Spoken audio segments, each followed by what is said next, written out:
Welcome to Deep Diving Divas. Go kiss. I'm Nancy Fox. And I'm Elaine Doran. And that was Jack Fox, my little grandson, with my beautiful daughter-in-law, Jade. And she's going to join us today on the show. Okay, everybody, let's be honest. If there's one relationship that comedians have a field day with, it's the one between mother-in-laws and their daughter-in-laws. You know, those jokes aren't just jokes. Come on. There's a reason they've been around forever. I mean, sometimes the mother-in-law, daughter-in-law dynamic is, let's just say a little bit complicated. Complicated, yes. Impossible, absolutely not. And Jade will be with us to join this sensitive conversation. This is going to be good. Buckle up, everyone, because we're going from nightmare stories to Nancy's proven remedies, and maybe even a few laughs along the way. And then stay tuned because I'm running into the kitchen to make my 3-ingredient skinny ranch dressing. I know you're going to love it. Ready, Elaine? Let's get started. Hey there, friends. It's Nancy and Elaine. They're the Deep Diving Divas. It's quite a name. They're diving deep into the things that matter most, from friendships to family and so much more. Join them each week for a splash of fun. Before we go any further, let's introduce our fabulous guest. This is one of Nancy's very own daughter-in-law, Jade Fox. Jade, welcome to Deep Diving Divas. Thank you, Elaine and Nancy. Thank you guys so much for having me. I'm a huge fan of the concept of what you guys are doing. I love watching the show. And so it's an honor that you asked me to be on for such a great and relevant topic as well. Well, Jade, we asked, and by the way, thank you. I am so honored. First, I want to tell everybody, our family scored when our son Charlie met Jade. They both went to Cal Poly. They didn't get together for years, but later. So I'm going to brag about you just for a moment. You not only are a mom, a wife, an incredible daughter-in-law, but you have the goods. You, after Cal Poly, you went to graduate school in San Diego and not only got your nursing degree, but also your master's.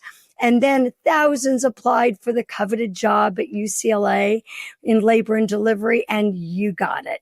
So you got the goods. And then after all of that, when you married our son Charlie, he said, come on, JD, don't do nursing. Come into the company. Let's work together. So I love all that. And I love you so much. Well, thank you. You're my hype woman. I love keeping you around. So honestly, Jade, I mean, what you can tell us, we're all listening, and be honest, but really, really, what is your relationship really like with Nancy? Is it? No, I would say our relationship has definitely evolved over the years. We met in 2014, so it's been 11 years now. And, we went from seeing each other very occasionally. Charlie and I, we had our own lives. We were gone a lot, and it's evolved. We've become, I consider her now one of my closest friends. We talk on the phone. I confide in her. We are very lucky and very fortunate. I know not everyone has that, but Nancy is one of my closest friends, and I feel very grateful to have the type of relationship we do, because I know it can be unfortunately unique. Not everyone has that, and it's wonderful. We're also very fortunate. I feel like we're very similar. We're very similar people. Alan, Nancy, and my father-in-law, Nancy's husband, he always kind of jokes with Charlie that, oh, you married your mom. And I find that, the biggest compliment. I mean, to me, there is no greater compliment. So, I feel very fortunate. We have a great relationship. Nancy, So I'd like, Wait a minute, lady. I have to second that. So Jade, yes, our relationships evolved. It was never bad. But when your children grow up and they move out of the house, when they start dating somebody, they don't live with you. So you really don't see them. You see them occasionally. We lived in San Luis Obispo. You guys were in LA. And so I always liked you, but we didn't really, Right. get really close. But I agree. You're one of my best friends. We do confide. We get into trouble together. We're shopping buddies and we encourage each other. And the You number wear one, each other's clothes, don't you? I we remember did, with the same Yeah. companies. I said to Elaine, Jade, I said, I might have to change because Jade might show up in the sweater that we both have, our aloe sweaters. So funny. Sometimes I'm like, what are you wearing? I was like, okay, perfect. We're not wearing the same thing.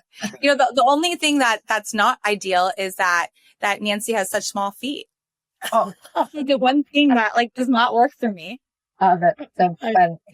But it's really true. You know what and you know what? So what I said to Jade is I said, one thing you're really lucky that I'm Charlie's mom and I get it because now when it comes to Jade buying anything, doing anything for the house or whatever, I taught Charlie early on, make your wife happy. If you can afford it, do what she wants. She makes a beautiful life for you and for the kids. So, make sure that you really nurture that. But Nancy, let me ask you, I mean, why do you think the comedians, they made a career out of mother-in-law jokes?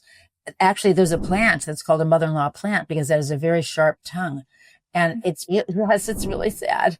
And the joke is it also never dies. It doesn't need water. It doesn't need sun. It doesn't need anything. It just keeps growing. So there's another official name for it. But what's really behind this stereotype? I think it's real because the reality is so many people don't get it. And it's not because they're not smart people that they want to get it, but they just don't.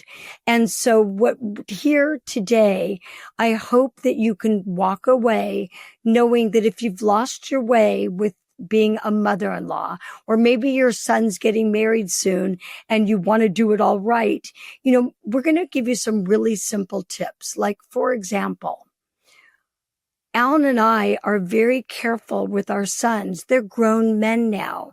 By the time they're ready to get married, they're grown. And so stop trying to parent them. And then when they get married, don't get into the middle of the marriage. It's not your marriage. Stick to your own or your own relationship.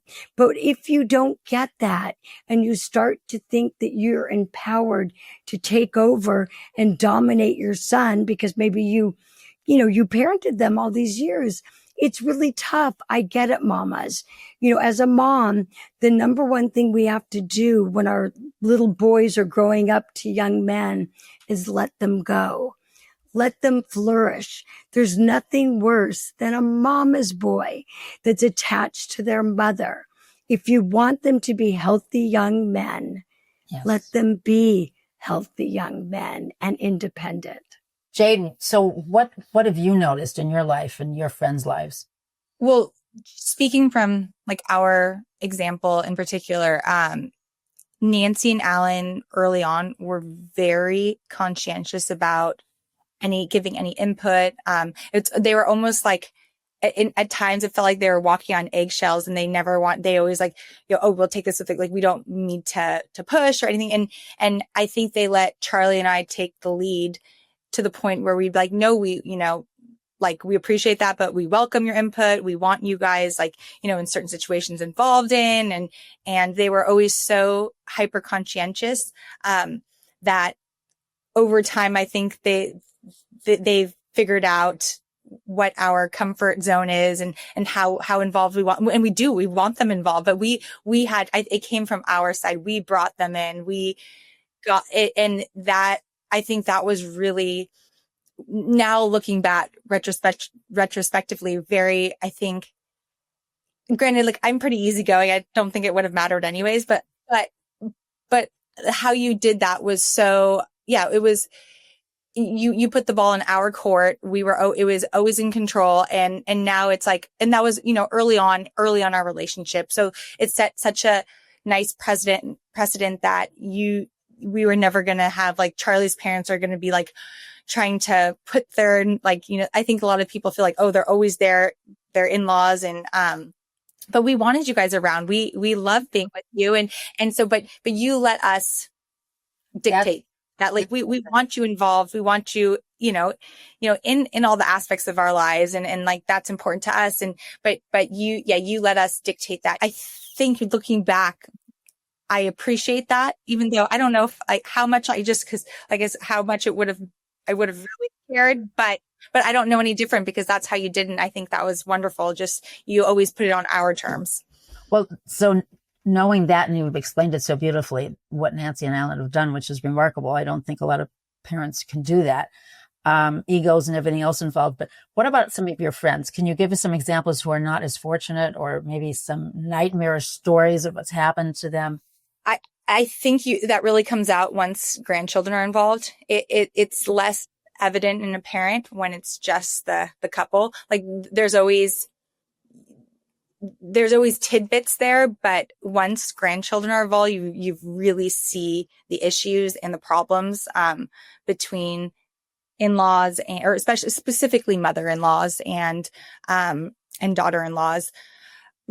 For example, I have a good friend, and her husband, he was the oldest son. And the mother, and he even lived with his parents until he got married and moved in with her.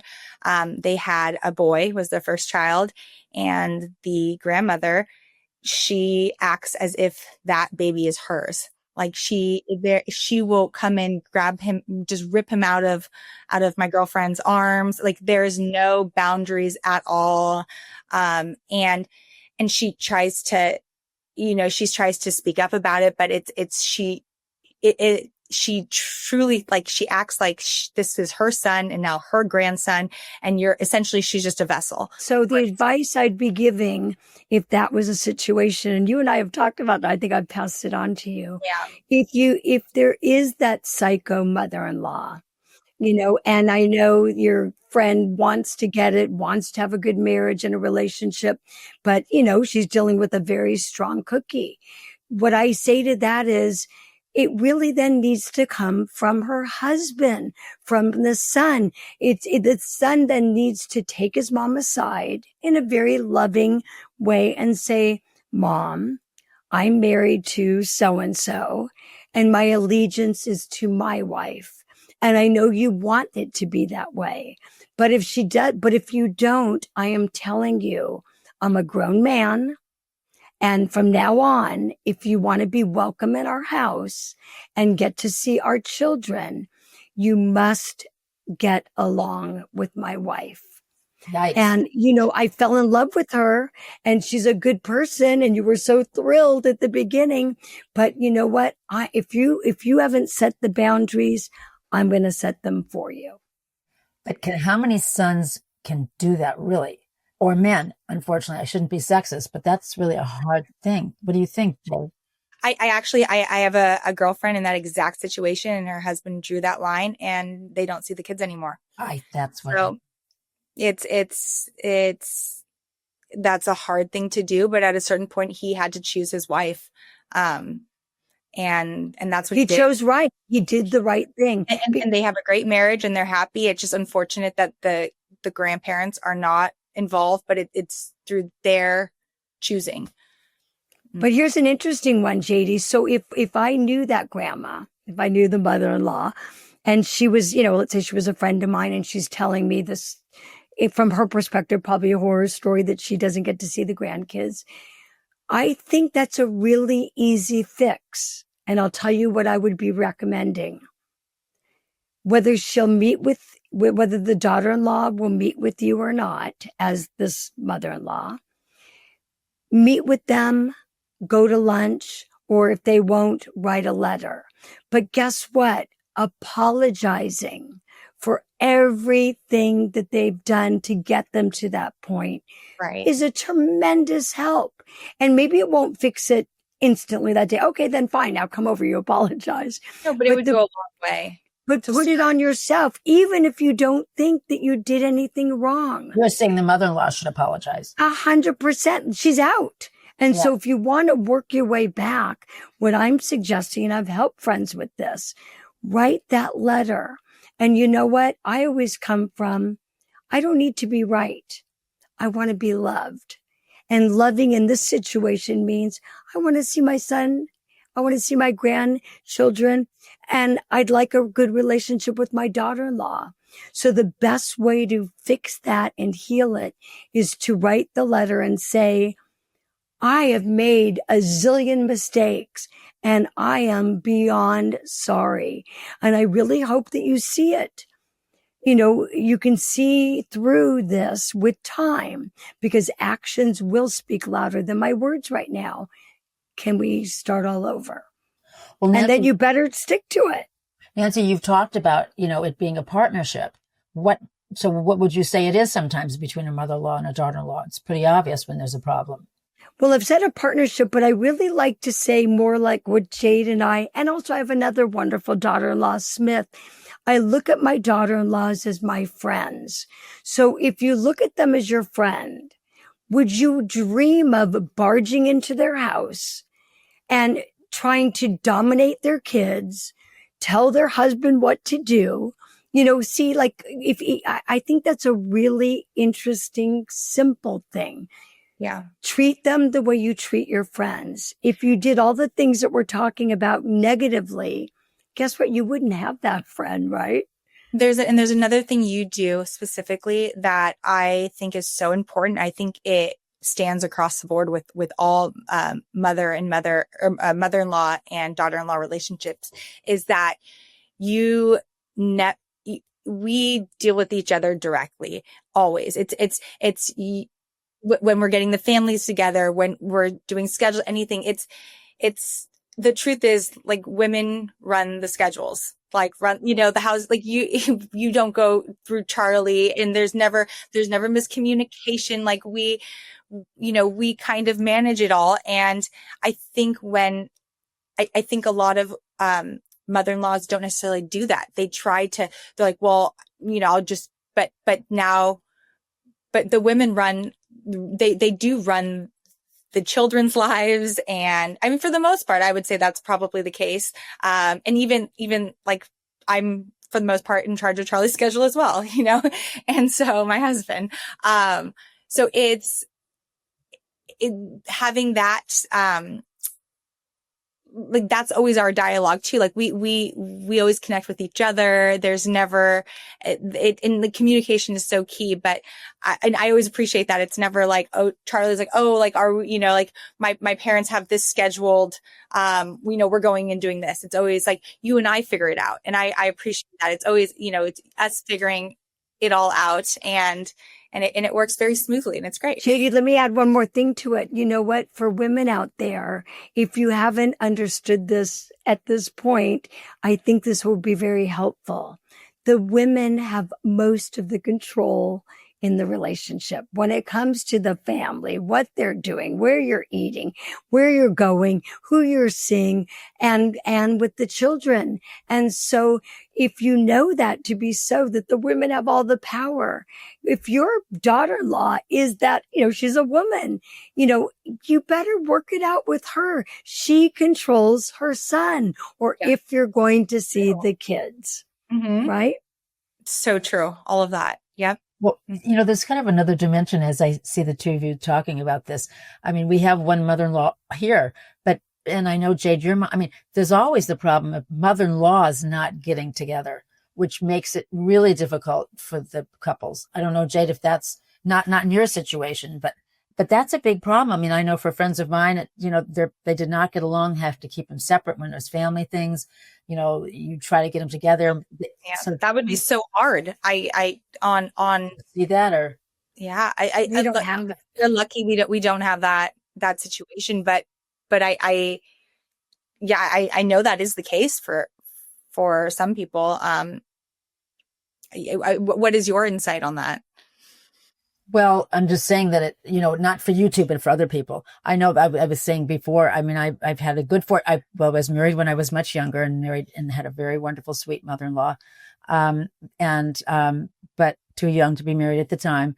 My wonderful mother-in-law who has passed away and my husband, we've been married for 42 years. The first few years were rocky. It was hard because she, a real good Italian mama. So Rose Galgano, and she had that, stereotype, even though she was raised in the United States. When we would go to dinner at her house, she had 4 boys and 1 girl, but all the boys sat right around her at the table. That, she wanted her boys there. And then it was her daughter, and we sat like that. And then all the in-laws, those of us who were her in-laws, sat at the other end of the table,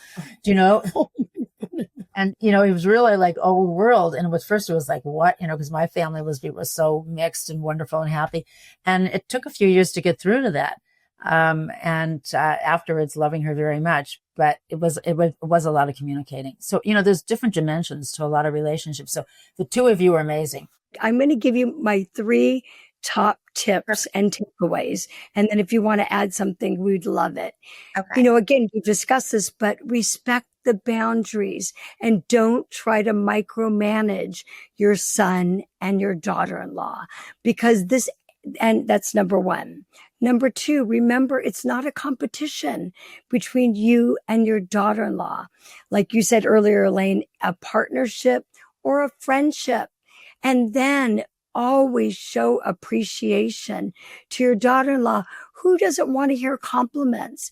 And to me, there's nothing worse than going into your daughter-in-law and your son's home and trying to help parent, criticize your daughter-in-law's parenting, how she keeps her house, or any of that. So again, I say, change your attitude. Your daughter-in-law, look at her like a girlfriend. You wouldn't dream of doing any of the things I just mentioned with a girlfriend. So why are you doing it to your poor daughter-in-law? It's so good. I know we're running out of time. What I want to ask, I want to make sure you got all your 3 main points in, Nancy, because they're so important. So I hope you'll all listen to that, mamas and daughters and daughter-in-laws. But before we wrap, I just want to ask each of you if you could give one piece of advice that, your advice for daughter-in-laws, Jade, what would it be? I would say give your mother-in-law a little bit of grace too. I mean, we're family, everyone doesn't need to be so critical of each other. Let things go. It's just nothing's that big of a deal. And at the end of the day, everyone's, we're human. We're doing our best. People make mistakes or they don't, but it's just have a little grace. And love that. I think that would go a long way for a lot of things, but yeah, that would be my advice. It's, at the end of the day, we're all family and everyone loves each other and they're trying their best. And maybe they didn't have the best examples themselves. And so they're doing what they can with the tools they have. And now everyone has a great toolbox, didn't come from a great, didn't have great, examples in their lives. So yeah. So give everyone a little grace, especially your mother-in-law. I'm kind of agreeing with Jade. I love that. That's really good. I think that, lighten up, everybody. Look, if you come with, again, you want to be loved, you want to get along, don't be so judgmental. Don't be so hard on your daughter-in-law. Like, again, give her grace. If you give her grace, if she gives you grace, look, they fell in love with your son. Moms, you did a great job. You made a lovable son. And so how wonderful that someone loves them. And if they're treating them well and taking good care of the relationship, you won. So just sit back and enjoy and marvel, but don't control. Nancy, I just want to say, what would you say to these, particularly this mother-in-law who ends up having, not having a relationship at all? What would you say she was missing out on? What is it that you feel has filled your life? Everything. My Jade and my other daughter-in-law, Smith, they bring me so much joy. Remember, I'm a mother of sons. I have 2 sons. I don't have a daughter. And so Honestly, I tell both of them, if I was going to create, Alan agrees, if we were going to create the perfect daughter, it would be Jade and Smith. We feel like we absolutely scored. And one last thing, but they both have mothers and they have wonderful mothers. I never try to be their mother. They have a mother. That causes problems with the other, or could cause potential problems. So just come with joy and gratitude. Well, so, I mean, I think we can see that it is possible to go from jokes to joy. And that's something to remember because there's so much goodness out there. You two are perfect examples. Love it. JD, thank you for joining us. Thank you for having me. Okay, bye. Okay. Bye. Take care of your little boy and girl right now. And your big boy, Charlie. Right. Get ready to make the most amazing skinny ranch dressing.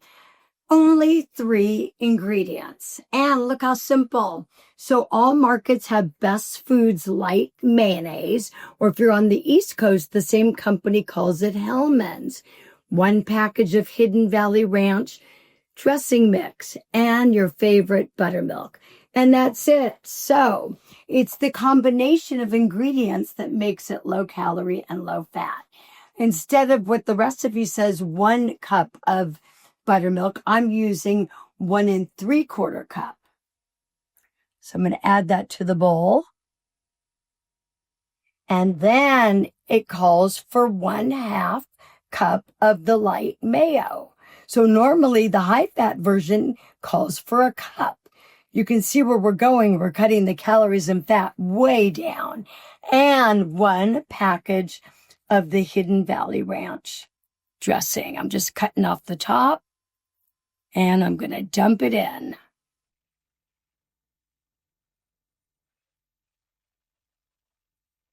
Easy peasy. Then I highly recommend you use a wire whisk so that the 3 ingredients get nice and blended. And once they're completely mixed, it's ready to be stored in the refrigerator. Now, I like to get these packages, a full pack of these pint-sized deli containers. I buy them at Smart & Final. I'm on the West Coast, but a lot of markets have it, or Target. And so I like to store the dressing in the pint container. Although you can see it's quite thick, it's actually going to thicken a lot. So store it in your refrigerator before you use it for at least an hour. Now let's talk about the skinny facts. 2 tablespoons, 30 calories, and 2 grams of fat. That's an astounding low-calorie, low-fat ranch dressing. And I'm telling you, your entire family will love it. Nancy, I remember, I was running to Gelson's all the time to get that salad dressing in the bottle. I was ready to drink it, take it with everything, and at your restaurant too. It's really that good, but this one's different. So I did sell at all the high-end grocery stores around the LA area. But when I created Skinny Kitchen, the average person isn't going to use an ingredient list like this. So I came up with this 3 ingredients. You saw me make it. So simple, so yummy. Stuff a baked potato, use it as a dip, spread it on a sandwich, or like Elaine said, you could drink it. It's that yummy. Okay, everybody, if you want to find us, we're on all the socials at Deep Diving Divas, plus on YouTube and wherever you listen to your podcast at Deep Diving Divas. Thank you for joining us. Thanks, everybody. Bye-bye. Bye. You're so pretty. Oh, Oh my. well, you're so handsome and you're so cute.